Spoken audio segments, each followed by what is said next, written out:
رشتوں کو روح کا رشتہ بنائیں، وفا کا رشتہ بنائیں، وفا کا۔ کتے کا ذکر قرآن پاک میں آیا ہے، اس لیے آیا ہے کہ اس نے اللہ کے ولیوں سے وفا کی تھی، اسی آیا ہے کہ اس نے اللہ کے ولیوں کے ساتھ وفاداری کی۔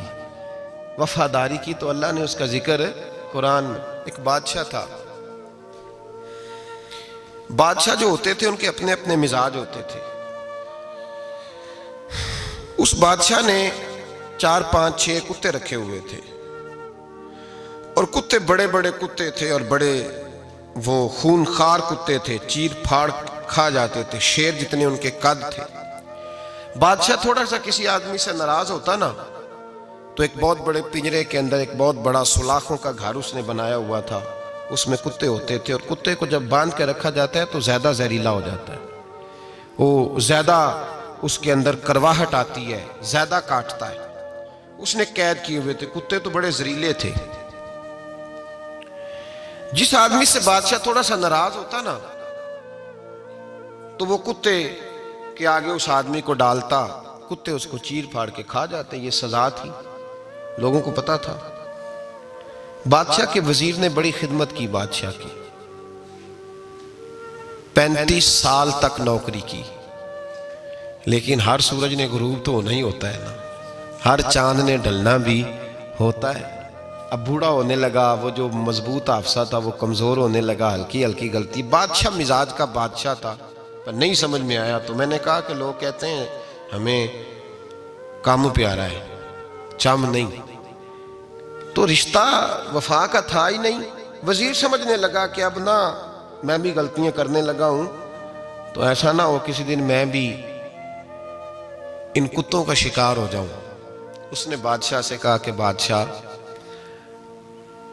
مجھے آہستہ آہستہ معذرت کرنے لگا، قدم ہٹانے لگا کہ مجھے چھٹی دے دی جائے، اب میں بوڑھا ہو گیا ہوں۔ لیکن اس نے کہا نہیں نہیں، جب تک میری طبیعت نہیں مانتی تم نہیں جا سکتے۔ مطلق العنان لوگ تھے، وزیر خاموش ہو گیا، پریشان رہنے لگا، غلطی ہو گئی ہے تو پھینک دے گا۔ ایک تجویز اس کے ذہن میں آئی، وہ جو پنجرے، کتوں کے پنجرے پر محافظ بیٹھا تھا نا، جو ان کو کھانا ڈالتا تھا، روٹی ڈالتا تھا، گوشت دیتا تھا، اس کو ایک دن کہنے لگا یار تیری ڈیوٹی ہے سارا دن کتوں کو کھانا دینے کی، گوشت دینے کی، تو 2 4 دن ڈیوٹی مجھے نہیں دیتا؟ کہ تو لے لے، میں تو پہلے ہی پریشان ہوں، سارا دن ان کی دیکھ بھال کرتا ہوں۔ اس نے کچھ تھوڑا سا گوشت لیا، پنجرے کے باہر کھڑے ہو کے کتوں کو ڈالا۔ اگلے دن تھوڑی روٹیاں لے آیا، کتوں کو ڈالی۔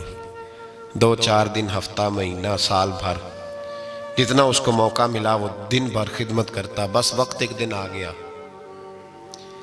بادشاہ کو کوئی بات اچھی نہ لگی،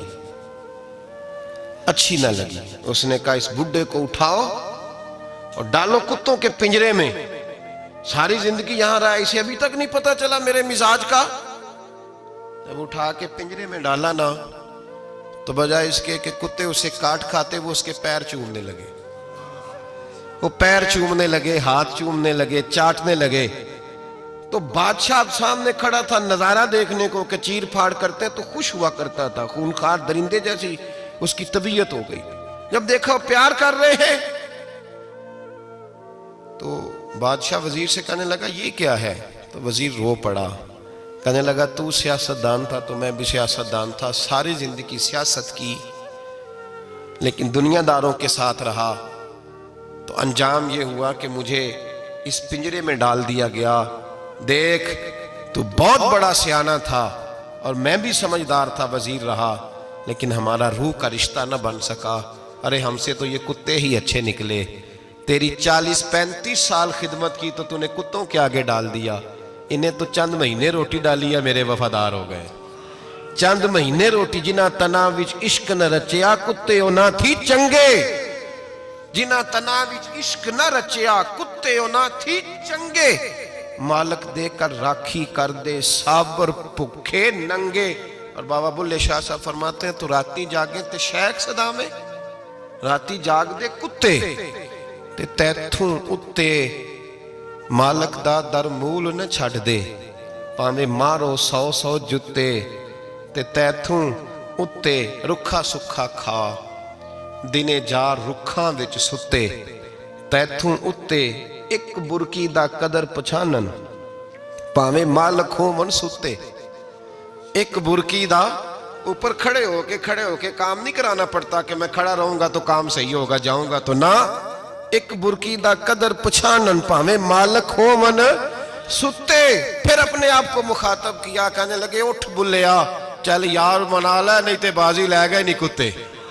اٹھ بلیا چل یار منا لے نہیں تے بازی لے گئے نہیں، جلدی کر اٹھ جا، یہ تو آگے گزر گئے تجھ سے. تو بھائی یاد رکھو، رشتہ وفا کا ہو تو قائم رہتا ہے اور بے وفائی کا ہو تو ٹوٹ جاتا ہے. مدینے کے محبوب سید عالم صلی اللہ علیہ وسلم نے مکہ فتح کیا، شور ہو گیا اذا جاء نصر اللہ والفتح، فتح ہو گئی. انا فتحنا لک فتحا مبینہ کے جلوے نظر آنے لگے. آج عرب کا نقشہ بدل گیا، حالات تبدیل ہو گئے، دنیا بدل گئی. محبوب پاک سید عالم صلی اللہ علیہ وسلم اس شان سے مکے میں داخل ہوئے کہ ہر کونے سے نبی پاک کے نام کے نعرے بلند ہونے لگے. ابھی 10 سال پہلے نبی پاک روتے ہوئے مکے سے نکلے تھے، 10 سال قبل روتے ہوئے گئے تھے اور 2 غلام حضور کے ساتھ تھے. آج اسی مکے میں حضور آئے ہیں تو لگتا ہے پہاڑ اور پتھر بھی میرے رسول کے نعرے لگا رہے ہیں. تو ایک عروج ہو گیا، حالات ایک نیا رخ اختیار کر گئے. اور مکہ مکرمہ کے اندر اللہ تبارک اب تو احاطہ بڑا ہو گیا ہے، مطاف بہت بڑا ہو گیا ہے، حرم شریف کی مسجد کو وسعت دے دی گئی ہے، لاکھوں لوگ آ سکتے. اس وقت جب 10,000 لوگ آئے نا تو سیرت نگار کہتے ہیں یوں لگا جیسے درختوں پہ بھی لوگ چڑھے ہوئے، پہاڑوں پہ بھی لوگ ہیں، اتنا مجمع تھا. کہاں 2-3 لوگ اور کہاں ہزاروں کا اجتماع. میرے نبی پاک صلی اللہ علیہ وسلم نے طواف کیا اونٹنی پہ بیٹھ کے کعبے کا. پھر میرے محبوب تشریف لائے اور حضور نے خانہ کعبہ کا دروازہ کھولا. پھر میرے نبی پاک نے بت توڑے. پھر میرے محبوب نے خانہ کعبہ کے دروازے میں کھڑے ہو کے خطبہ ارشاد فرمایا. پھر میرے رسول پاک صلی اللہ علیہ وسلم کے جلوے زمانے نے دیکھے. ان سارے حالات میں دنیا نے ایک وفا کا عجیب منظر دیکھا کہ اس موسم بہار میں نہ تو آواز حضرت ابو بکر کے نام کی بلند ہوئی، نہ عمر فاروق اور نہ مولا علی کے نام کی بلند ہوئی. اس مجمع عام میں محبوب پاک کی آواز گونجی تو رب کریم کے حبیب نے فرمایا این بلال، میرا بلال کہاں ہے، میرا بلال کہاں ہے، اس کو بلاؤ نا، کدھر ہے بلال. عجیب رنگ وفا دیکھا نا لوگوں نے، یہ وفا. فرمایا بلال کدھر ہے. حضرت بلال ہاتھ باندھے سب سے پیچھے، وہ شہرت سے بچنے والا پیچھے پیچھے رہتا ہے. جی چاہتا ہے ساری غزلیں اس ظالم کے نام کروں. پیچھے تھے حضرت بلال رضی اللہ تعالیٰ عنہ، دوڑے حضور میں حاضر ہوں. فرمایا ادھر آ یار، کعبے کی چھت پہ تو چڑھ ذرا، آذان تو سنا. ایک صحابی حضور کے کان میں بولے، اور یہ بھی حکمت الہی تھی کہ وہ بولے، حضرت بلال کی شان ظاہر ہونی تھی. کان میں کہا یا رسول اللہ کافر پہلے ہی مر گئے، پہلے ہی کوئی حال نہیں ان کا، آج تو بالکل ہی ختم ہو گئے. حضور آج آپ کا سکہ چل گیا ہے، بلال کے بڑے دشمن ہیں، بلال کو رہنے دیں، کوئی اور نہ آج اذان دے دے. کان میں بات کہی تھی، چاہیے تھا جواب بھی کان میں آتا، پر معصوم آمنہ فخر آدم و بنی آدم وفا کا خطبہ پڑھنے لگے. وفا کا خطبہ شروع ہوا. میرے حبیب علیہ السلام نے فرمایا کان میں بات کی تھی، حضور کان میں جواب دیتے، لیکن حضور نے فرمایا چپ کر یار، تو نے عجیب بات چھیڑ دی ہے.